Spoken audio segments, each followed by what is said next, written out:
이런 말이 있습니다. 일단 유명해져라. 그러면 당신이 이제 똥을 싸도 사람들이 박수를 쳐줄 것이다. 이제 우리나라에서 앤디 워홀이라는 사람이 사용했던 이야기라고 이제 퍼져 있는 말인데 사실 이제 출처는 불분명합니다. 네, 요즘 세대를 잘 반영하는 문장 같습니다. 이제 어떻게든 유명해지려고 하고 이름을 높이려고 하고 자기가 더 잘나 보이려고 하고 요즘 인스타나 유튜브 요즘에는 이제 인플루언서라는 직업이 있습니다. 말 그대로 이제 유명한 것 자체가 직업인 사람인 거예요. 그 사람에게 이제 유명해진 사람들에게 회사나 개인이 이제 광고를 맡기고 홍보를 맡겨서 이제 그로 인해서 수입을 창출하는 인플루언서. 그러니까 어떻게든 유명해지려는 시대, 높아지려는 시대. 근데 저 같은 목사도 사실 여기에서 자유롭지 않습니다. 어떻게든 이름을 높이려고 하고요. 설교 잘한다는 이제 이야기를 듣고 싶어하고 좋은 교회 출신이다. 이런 게 스펙이 되어버린 시대거든요. 또 이제 유튜브를 보시면은 수많은 목사님들의 설교가 이제 쏟아져 나옵니다. 그리고 이제 인스타그램이나 쇼츠 짧게 영상을 보면은 설교 잘하시는 목사님들이 너무나도 많으세요. 근데 그분들의 공통점이 뭐냐면요, 막 화를 내고 계세요. 막 엄청 화를 내고 막 소리 지르고 막 멋진 말을 하고. 저도 소리를 참 잘 지르는데요. 이런 식으로 자기 이름을 이제 높이려는 시대. 근데 내 이름을 높이면요, 예수의 이름은 낮아집니다. 정확하게 말씀드리면 예수님의 이름이 낮아지는 것이 아니라 그 이름을 높이려는 사람이 예수의 영광과는 상관없는 삶을 살게 되는 것이죠. 그러니까 나를 높이려고 하니까요. 그러니까 말씀 전할 때 더 긴장이 됩니다. 목사는, 그러니까 저 같은 사람은요, 조금만 엇나가면은 그런 유혹에 더 빠지기 쉽거든요. 나를 높이려는 유혹. 그리고 사실 이런 자기 이름을 높이는 것은 혼란한 세상을 사는 우리 모두가 그렇습니다. 그런데 우리 예수님께서는 이 땅을 살아가실 때 전혀 다르게 살아가셨습니다. 오늘 본문 전에 오병이어 사건이 일어나는데 그러자 사람들이 뜨겁게 반응을 하거든요. 6장 14절 15절에 그 사람들이 예수께서 행하신 이 표적, 여기에서 이제 이 표적은 오병이어를 말하는데 이 표적을 보고 말하되 이는 참으로 세상에 오실 그 선지자라 하더라. 그러므로 예수께서 그들이 와서 자기를 억지로 붙들어 임금으로 삼으려는 줄 아시고 다시 혼자 산으로 떠나가시니라. 참으로 세상에 오실 그 선지자라 하더라 라고 말을 하면서 그 반응이 뭐냐면은 억지로 붙들러서 예수님을 이제 임금 삼으려고 합니다. 도대체 왜 선지자를 임금 삼으려고 하는지 모르겠지만 그런 대중들의 반응에 예수님께서는 혼자 산으로 떠나버리십니다. 왜냐하면은 여러분들도 너무나도 잘 아시다시피 인자가 온 것은 섬김을 받으려 함이 아니고 도리어 섬기려 하고 자기 목숨을 많은 사람의 대속물로 주려고 오신 건데 사람들은 이 땅에 임금을 세우려고 하니까 이게 안 맞는 거죠. 그러니까 이미 온 땅과 하늘 위에 홀로 높으신 위대하신 하나님이신데 사람이 높인다고 도대체 그게 무슨 의미가 있겠습니까? 그런다고 높여질 예수님의 영광도 아니고 피한다고 낮아질 예수님의 영광이 아닙니다. 그래서 예수님께서는 그들을 떠나 혼자 가셨는데 이 말씀을 보는데 저라면 과연 그렇게 할 수 있을까? 전 못할 것 같아요. 누가 높여주면 높여준다고 좋아하고 왕하라면 왕한다고 좋아하고 막 그럴 것 같은데 예수님은 전혀 그렇지 않으셨습니다. 예수님은 이 땅에서 전혀 다르게 살아가셨습니다. 우리도 그렇게 살았으면 좋겠습니다. 세상과는 다르게 예수님을 닮아 살아가는 우리가 되길 소망합니다. 조금 더 섬기려고 하고 조금 더 낮아지려고 하고. 근데 오늘 본문에 이 사람들뿐만이 아니라 제자들은 계속 예수님을 따라다니거든요. 곁에 있었는데 계속했던 논쟁이 뭐냐면요, 이제 자기들이 생각한 하나님의 나라가 이 땅에 이루어지면은 더 높은 지위를 달라는 거죠. 더 높은 권력을 달라는 거죠. 그래서 마가복음을 보시면 마가복음의 메타포가 그러니까 하나님 나라 주제로 계속 나가고 이제 길이라는 게 계속 나오는데 그 길은 예루살렘 예수님께서 십자가에 달려 돌아가신 그 길까지 이어지는 길이거든요. 그 길에서 제자들이 맨날 투덕투덕 하는 게 그거예요. 누가 더 크냐? 누가 더 잘났느냐? 그러한 제자들의 마음과 오늘 예수님을 잡아서 임금으로 삼으려고 하는 사람들이 만나버리면 어떻게 될까요? 시너지가 나겠죠. 그래서 제자들을 남겨두시고 다시 혼자 산으로 떠나가시고 날은 더욱 저물어 제자들이 바다에 내려옵니다. 근데 이 같은 내용에 대해서 마태복음과 마가복음에서는 예수님께서는 제자들을 재촉하사 배 타고 앞서 건너편 벳세다로 가게 하시고를 강조하거든요. 그러니까 예수께서 보내셨다는 걸 강조하는데 요한복음에는 그런 구절은 나오지 않죠. 왜 공간복음이 아닌지 잘 나타나는 것인데, 요한복음에서는 예수님께서는 무리를 떠나시고 제자들 떠나신 것에 대해서 다른 관점으로 다른 이유를 말하는 것입니다. 자신을 높이고 왕으로 세우려는 이들을 피하신 예수님 다음이 17절인데, 배를 타고 바다를 건너 가버나움으로 가는데 이미 어두웠고 예수는 아직 그들에게 오시지 아니하셨더니, 아직 그들에게 오시지 아니하셨습니다. 예수님이 없는데 제자들은 배를 타고 이제 바다를 건너 가버나움으로 가려고 했습니다. 그리고 이 배는 이들에게 있어서 너무나도 익숙한 일상이었고 현실이었습니다. 왜요? 어부 출신들이잖아요. 배는 이들에게 현실이었고 익숙한 일상이었죠. 예수님을 배신한 베드로도 예수님을 떠나서 어디로 갔죠? 배에 가서 이제 어업을 계속했잖아요. 익숙했단 말이에요. 근데 아직 그들에게 예수님이 오지 않으셨는데, 아직이라는 이 말은 어떤 의미입니까? 곧 오신다라는 이야기입니다.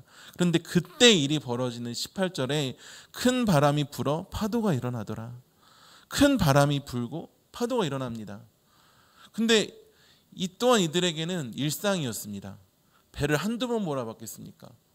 그 상황에서 노를 저 10여리쯤 갔거든요. 파도가 불고 바람이 부는데 노를 저 10여리쯤 가고, 그 과정을 마태복음에서는 물결로 말미암아 고난을 당하더라라고 이야기를 합니다. 근데 고난을 당해도 능숙하게 10여리쯤 더 가죠. 고난을 당하더라도 갈만한 바람이었고 갈만한 파도였는데, 이들에게 있어서 이제 큰 바람과 파도는 어부로서 감당할 만한 일이었다는 거예요. 근데 그 가운데 전혀 감당하지 못할 일이 일어나는데, 누가요? 바다 위로 걸어 배에 가까이 와버려요. 그러니까 이들에게 있어 바다는요, 어떤 곳이냐면 배를 타고 건너가야 되는 곳이거든요. 배를 타고 있어야 있을 수 있는 곳이 바다인데, 누군가는 걸어버리니까 있을 수 없는 일이 일어난 거죠. 유령이다 라고 생각합니다. 그러기에 이들은 두려워합니다. 이들이 두려워한 것은 큰 바람이 불고 파도가 일어난 것도 어떻게 보면 맞겠지만, 그보다 전혀 생각지도 못한 상황을 만났기 때문입니다. 바로 누군가가 걷는 상황, 예수님을 다시 만난 상황, 그 예수님께서 바다 위로 걸어오시는 모습. 바다는 자기들의 터전이었습니다. 너무나도 익숙한 장소, 언제나 마주했던 상황, 일상. 그 바다는 어떤 곳이었냐면요, 배를 타야 되는 곳이었어요. 걷는 곳이 아니었다는 거예요. 근데 예수님은 전혀 다른 방식으로 바다를 대하시고 그 상황을 대하시는 거죠. 걸어버리십니다. 우리는 언제나 배를 타야 된대요. 이 방법은 이렇게 해야 되고, 익숙했던 그 방법, 잘 아는 그 방법으로 현실을 살아갑니다. 그리고 그렇게 살아왔고 또 잘 살아오시지 않으셨습니까? 근데 하나님의 방법은요, 우리 인간의 생각과 다르고 너무나도 크시고 위대하십니다. 우리는 배를 타야 바다를 건너는데 예수님은 걸어버리신다는 거예요. 그 일상의 주인이 누구신지를 명확하게 보여주시는 거죠. 하나님께서는 우리 일상에 하나님의 방법으로 일하실 때 우리는 놀라게 됩니다. 어떻게 이런 일이 일어날 수 있냐고, 이런 일은 일어날 수 없다고. 그때 사실 어떻게 반응해야 될까요? 믿음으로 반응하는 우리가 되길 축복합니다. 하나님의 일에 한계를 두지 마십시오. 왜 안 됩니까? 하나님께서 하시면 됩니다.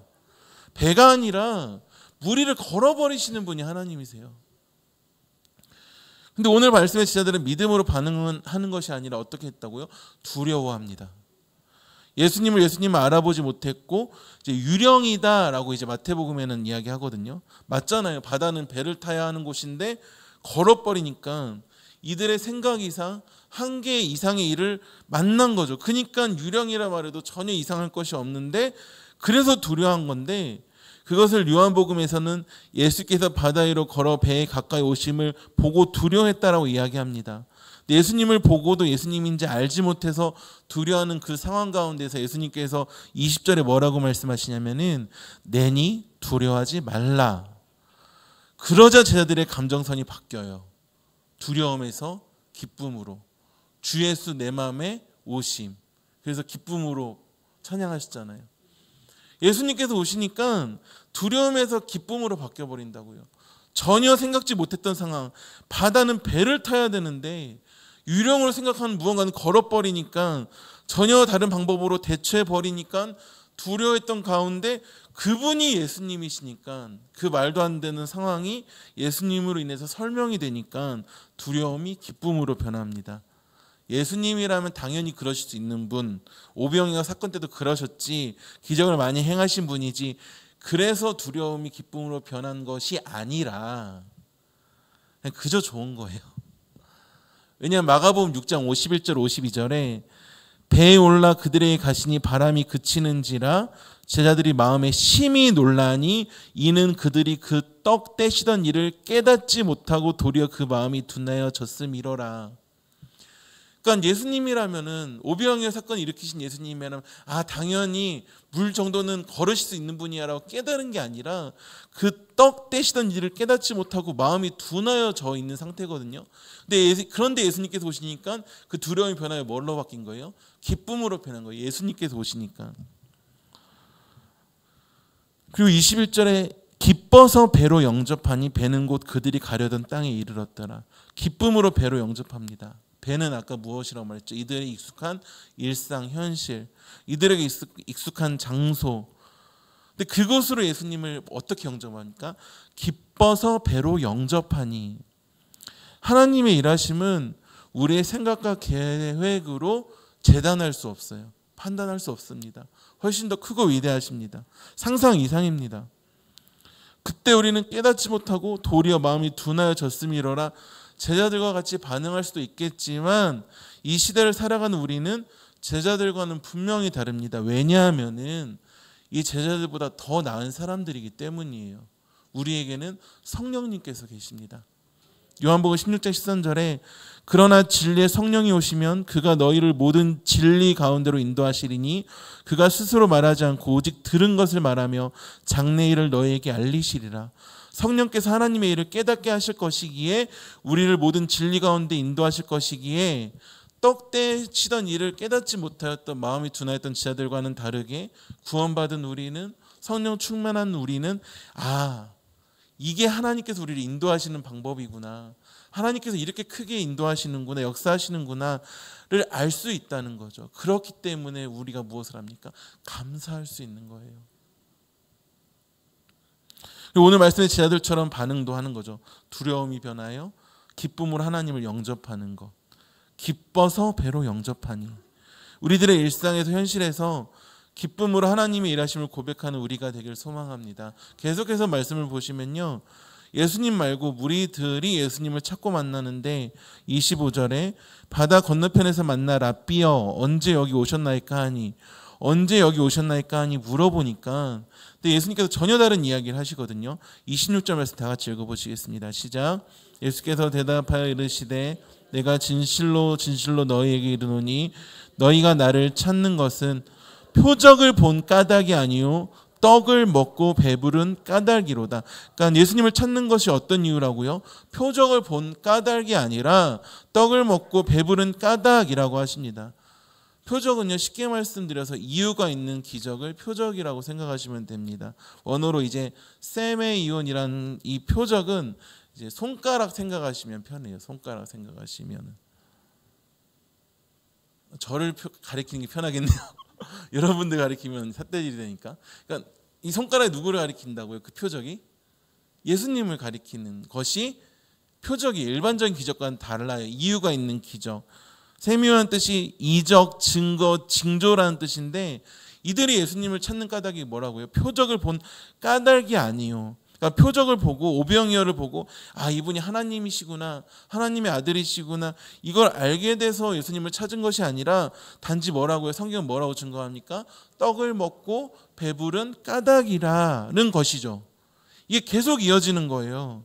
그러니까 왕을 삼으려고 하는 것, 떡을 먹고 배부른 까닭, 다 뭡니까? 자기들이 원하는 것, 자신들의 니즈가 채워지고 그걸 채우기 위해서 예수님을 따르고 찾았을 뿐, 아 예수님께서 정말 하나님의 아들이셔, 예수님께서 나의 구원자가 되셔, 알고 이래서 따른 것이 아니라는 것이죠. 그래서 설명을 해주시는데, 음식으로 에너지를 섭취하는 목적은 하나님 나라 의를 추구하기 위함인데 이들은 그걸 먹고 배부른 까닭이라 그 자체의 목적을 두고 있으니까 27절에 이렇게 말씀하십니다. 다 같이 읽어보겠습니다. 시작. 썩을 양식을 위하여 영생하도록 있는 양식을 위하여 하라.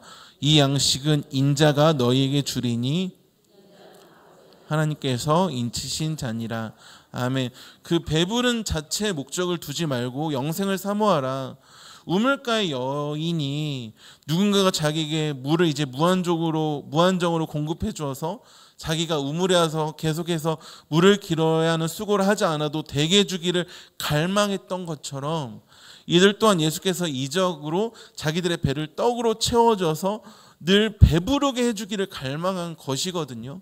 골로새서 2장 22절 말씀처럼 이 모든 것은 한때 쓰이고는 없어질 것들에 이들은 방점을 두고 있다는 거죠. 또 이 말씀은 여러분 우리가 너무나도 잘 아는 말씀과 이어집니다. 바로 마태복음 6장 31절 33절 그러므로 염려하여 이르기를 무엇을 먹을까 무엇을 마실까 무엇을 입을까 하지 말라. 이는 다 이방인들이 구하는 것이라. 너희 하늘아버지께서 이 모든 것이 너희에 있어야 할 줄 아시느니라. 그런즉 너희는 먼저 그의 나라와 그의 의를 구하라. 그리하면 이 모든 것을 너희에게 더하시리라. 오늘 이 본문에 썩을 양식을 위해서 일하지 말고 영생하도록 있는 양식을 위하여 하라. 영생하도록 있는 양식을 위하여 하는 것, 먼저 그의 나라와 그의 의를 구하는 것. 이게 이어지는 말씀입니다. 다. 그러자 이들은 이제 하나님의 일에 대해서 물어요. 그러자 예수님께서는 하나님께서 보내신 일을 믿는 것이 하나님의 일이니라라고 하십니다. 29절 예수께서 대답하여 이르시되 하나님께서 보내신 일을 믿는 것이 하나님의 일이니라 하시니, 하나님께서 보내신 분이 누구시죠? 예수님이십니다. 예수님을 믿는 것이 하나님의 일이라고 하시니까 이들이 다시 표적에 대해서 묻습니다. 이미 오병이어에서 표적을 다 보여주셨는데 이들은 그 표적에서 예수를 알아본 것이 아니라 배부른 까닭에 예수님을 찾고, 그리고 나서 이제서야 그 표적이 뭐냐고 물어보고 이제 광야에서 만나 빵을 먹은 자기들의 조상들에 대해서 이야기를 하는 거예요. 이 말씀인데 너무 답답하더라고요. 이들의 이런 행태가. 표적을 보여줬는데도요. 그 표적을 보고 예수님을 깨달아서 예수님을 찾은 것이 아니라 뭐라고요? 배부른 까닭이라. 그래서 찾아놓고 다시 표적을 구하는 거예요. 그러니까 생명의 떡이신 자신에 대해서 이야기해 주시고, 너희들이 그렇게 자랑스럽게 말하는 그 떡 만나, 그것도 모세가 준 것이 아니라 하나님께서 주신 것이고, 하나님께서 주시는 떡은 생명을 주시려고 주시는 것이다. 이제 다음에 보실 말씀이지만 49절에 광야에서 너희 조상들이 그 만나를 먹었어도 다 죽지 않았느냐, 그렇게 말씀하실 거거든요. 그러시면서 오늘 말씀에서 그렇지만 나를 믿는 자는 결코 줄이지 않을 것이고 목마르지 않을 것이고 내가 생명의 떡이고, 그 말씀을 하시는 겁니다. 그런데도 이들은 보고도 믿지를 않아요. 36절 말씀 다 같이 읽어보겠습니다. 시작. 그러나 내가 너희에게 이르기를 너희는 나를 보고도 믿지 아니하는도다 하였느니라. 아멘. 이 말씀인데 너무나도 부끄럽습니다. 내가 너희에게 이르기를. 예수님께서 저에게 말씀하시는 것 같았어요. 내가 너에게 이르기를. 너희는 나를 보고도 믿지 않는다. 누구보다도 예수님의 이야기를 많이 하고 예수님 말씀을 많이 전하는 사람이 저 같은 목사거든요. 근데 하나님의 일은요, 하나님께서 보내신 일을 믿는 것이 하나님의 일이래요. 하나님의 나라는 말에 있지 아니하고요, 능력에 있거든요. 그리고 그 능력을 제대로 알려면은 하나님 말씀을 바로 알아야 되고, 마태복음 22장 29절에 예수께서 대답하여 이르시되 너희가 성경도 하나님의 능력도 알지 못하는 것으로 오해하였도다. 성경과 하나님의 능력도 이어지고, 또 로마서 1장 4절에 성결의 영으로는 죽은 자들 가운데서 부활하사 능력으로 하나님의 아들로 선포되셨으니 곧 우리 주 예수 그리스도시니라. 곧 우리 주 예수 그리스도시니라. 하나님의 아들이 능력이시고 그 아들을 믿는 것이 하나님의 일이고, 그런데 제가 사역을 하면서, 수련회를 준비하면서, 이 예배를 위해 기도하고 말씀을 준비하면서 참 많이 부끄럽고 고민이 되었습니다. 나는 도대체 뭐가 하나님의 일이라고 생각하면서 말씀을 준비하고 있는 건가? 이 수련회를 준비하고 있는 건가? 이 예배를 준비하고 있는 건가? 여러분, 무엇이 하나님의 일일까요? 이 예배를 드리고 더 예수님 사랑하고 더 예수님 믿으시고, 그러면 그게 진짜 하나님의 일인 줄 믿습니다. 저도 청년들에게 뭔가 잘 되고, 뭐 수련회도 잘 치러가지고 막 몇백 명 오고 막 대단한 업적 이루고, 그게 하나님의 일이 아니라 그 잘된 일을 통하여서 예수님 더 잘 믿고 한 번 더 예수님 바라보고, 수련회를 통해서 단 한 사람이라도 진실로 예수님을 더 믿고 잘 믿고, 그렇다면 그게 하나님의 일이고 하나님께 영광입니다. 그리고 그 전에 먼저는 제가 여러분들 앞에서, 청년분들 앞에서, 하나님 앞에서 말씀 전하기 전에 제가 더 예수님 잘 믿어야죠. 그게 하나님 일 아닙니까? 맨날 하는 게 설교다 보니까요, 말이 많으면 실수가 많다고 판단하기 너무 잘해요.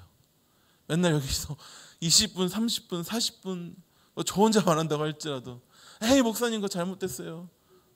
삿대질 하신 분 없으시잖아요. 막 아멘 잘 들어주시고, 나가실 때 저보다 훨씬 믿음 좋으신 뭐 권사님, 장로님, 집사님, 성도님들께서, 신앙의 연륜도 더 깊으신 분들께서 목사님 은혜 많이 받았다고 칭찬해 주시고 격려해 주시고, 그건 감사하고 고마운 일인데, 그러니까 제 자신이 교만해지는 거예요. 근데 오늘 말씀 보니까 그게 아니라는 거예요. 절대. 예수님을 보는 것보다, 예수님을 얼마나 더 많이 말하고 많이 알고 이야기를 하고 그런 보는 것보다 더 중요한 것, 보고도 믿지 아니하는 것보다 더 중요한 것은 보고 믿는 것. 그게 하나님의 일이고 그게 하나님의 뜻이고 하나님의 마음이라는 것이죠. 내가 너희에게 이르기를, 여기에서 너희의 우리가 제외되어 있지가 않다고요. 내가 너희에게 이르기를. 이들이 봤던 건요, 말 그대로 먹는 떡, 표적이 아닌 기적만을 보았을 뿐 생명의 진짜 떡이신 예수님을 보지 못했고, 예수님께 관심은 있었어요. 없지 않았어요. 있었지만 예수님 자체 관심이 아니라 떡을 먹고 배부른 까닭이라 어떻게 하면 더 배부를 수 있을까? 그리고 오병이어 기적을 경험했지만 그 기적이 가리키는 예수, 표적이 가리키는 예수를 바라보지 못하였다는 거죠. 그렇다면 우리는 어떤가 말입니다. 이 예배를 잘 드리고 신앙생활을 하시면서 점점 더 예수님 사랑하시고 예수님을 보고 믿는 우리가 되길 소망합니다. 삶에서 어떤 어려운 일이 있으십니까? 그 일 가운데에서도 예수님을 보고 예수님 더 잘 믿는 우리가 되길 축복합니다. 그게 하나님의 일이고 하나님의 뜻입니다. 37절, 아버지께서 내게 주시는 자는 다 내게로 올 것이요 내게 오는 자는 내가 결코 내쫓지 아니하리라. 구원받는 사람 결코 추방되지 않는다라는 표현입니다. 결코 내쫓지 아니하리라. 아버지께서 내게 주시는 자는 예수님께로 올 것이다. 다 내게로 올 것이다 라고 말씀하셨거든요. 여기서 왜 다 내게로 올 것이다 라고 말씀하셨을까요? 구원은요, 오직 예수로만 가능한 일이에요. 다 내게로 올 것이다 예요. 오직 예수로만. 그러니까 다 내게로 올 것이라고 말씀하시고, 그렇게 구원받은 자는 내가 잘한다고 구원의 의미가 더 강화되고 뭐 못 산다고 구원이 취소되고 그러지 않는다고요.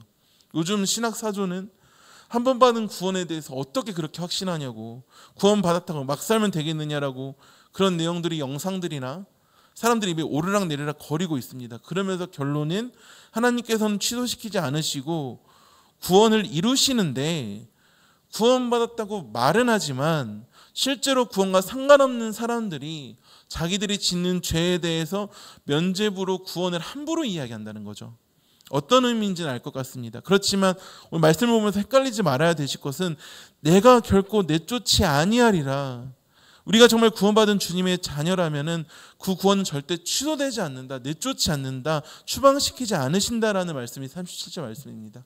38절 내가 하늘에서 내려온 것은 내 뜻을 행하려 함이 아니요 나를 보내신 이의 뜻을 행하려 함이니라. 예수님께서 하늘에서 오신 것도요, 뭐라고 말씀하십니까? 내 뜻을 행하려 함이 아니요 나를 보내신 이의 뜻을 행하려 함인데, 우리는 자꾸만 내가 높아지려고 해요. 내가 잘나 보이려고 하고, 처음에 말씀드린 것처럼 일단 유명해져라. 그럼 당신이 똥을 싸도 사람들이 박수를 쳐줄 것이다. 왜 내가 유명해져야 됩니까? 예수가 유명해지셔야지. 예수가 박수 받으셔야지.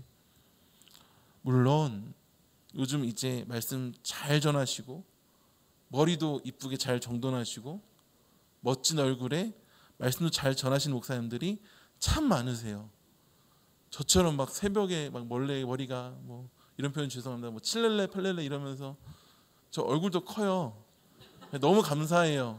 성도님들 말씀드릴 때 얼굴 잘 보일 거 아니에요. 근데 저 같은 목사 말고 정말 우리 목사님도 잘생기시고 말씀 잘 전하시고 막 머리 이렇게 올리시고 근데 많으시더라고요. 근데 그러면서도 예수만 높임받기 원하시는 진짜 목사님들이 너무나도 많으시고, 자신의 뜻을 행하려 하는 것이 아니라 하나님 아버지의 뜻을 행하시는 것이겠죠. 그런데 다른 사람 이야기하는 것이 아니라 제가 이 부분에서 참 약하더라고요.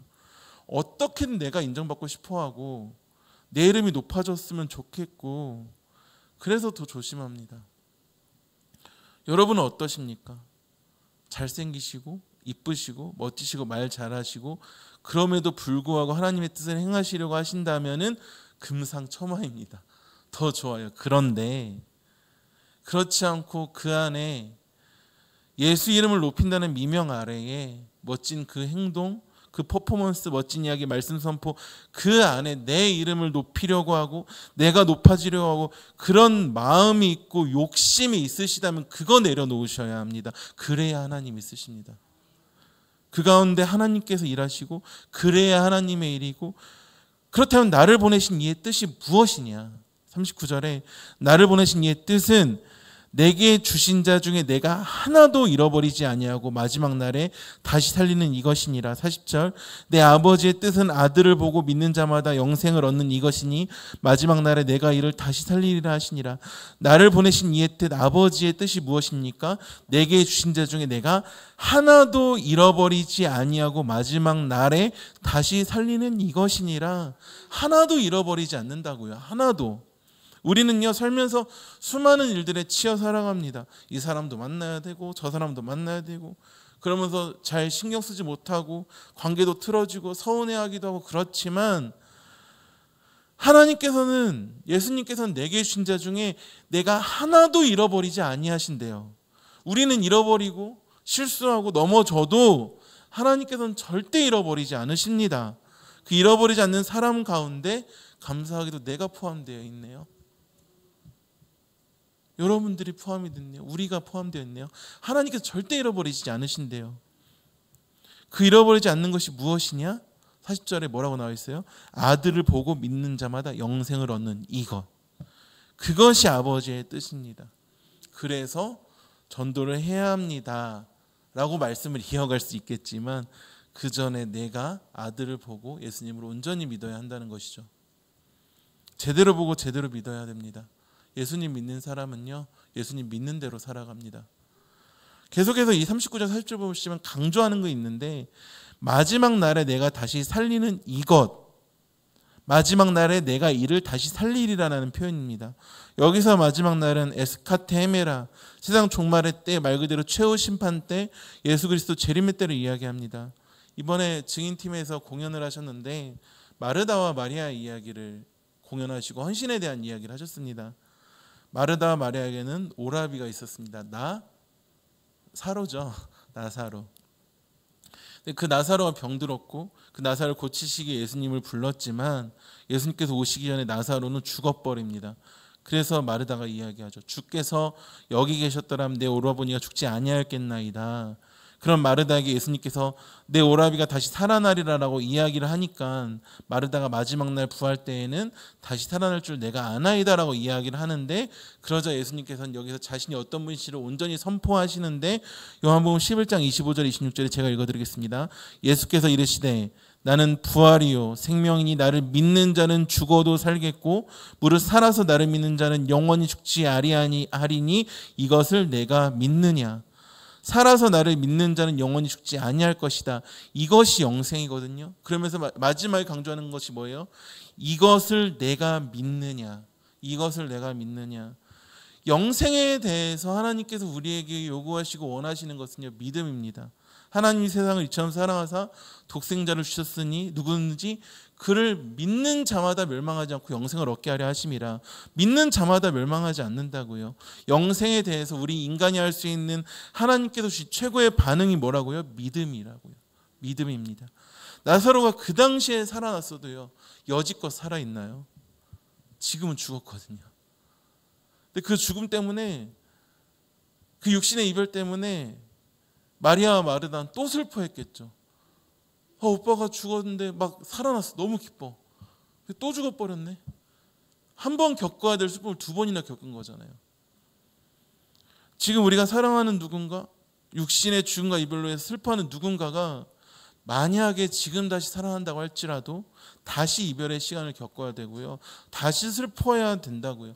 한계가 있는 육신의 삶이란 그렇습니다. 그러나 오늘 말씀에서 마지막 날에 살리시는 그 부활은 예수님께서 부활의 첫 열매가 되신 그 몸의 형태로 이끌어나는 살아나는 부활이기 때문에 다시는 이별이 없고 눈물도 없을 완전한 부활, 완전한 만남입니다. 그것을 계시록 21장 4절에 모든 눈물을 그 눈에서 닦아주시니 다시는 사망이 없고 애통하는 것이나 곡하는 것이나 아픈 것이 다시 있지 아니하리니 처음 것들이 다 지나갔음 이러라. 아멘. 이것이 오늘 39절 40절에 마지막 날에 다시 살리는 이것, 마지막 날에 내가 이를 다시 살리리라. 그 살려주심으로 인해서 더 이상 눈물은 없을 것이고 하나님의 위로가 그 생명 우리 가운데 풍성할 줄 믿습니다. 말씀을 정리하겠습니다. 오늘 예배를 통하여서 예수님 더 잘 믿는 우리가 되길 소망합니다. 우리의 한계의 생각으로 하나님의 크심을 재단하지 말고 바다는 배를 타고 건너야 하는 곳이 아니라 예수님께서 걸으실 수 있는 곳. 내 삶의 현실은 이 정도 끝이야가 아니라 이 큰 바람 파도 가운데 이제 끝이야가 아니라 예수가 일하실 수 있는 곳, 예수가 걸으실 수 있는 곳으로 고백하는 우리가 되길 축복합니다. 그리고 생명의 떡이신 예수 그리스도를 온전히 믿음으로, 온전히 믿는 게 뭐라고 있죠? 하나님의 일이고 하나님의 뜻을 행하며 최후 승리를 기대하는 그 소망의 삶을 살아가는 우리가 되길 주님의 이름으로 축복합니다.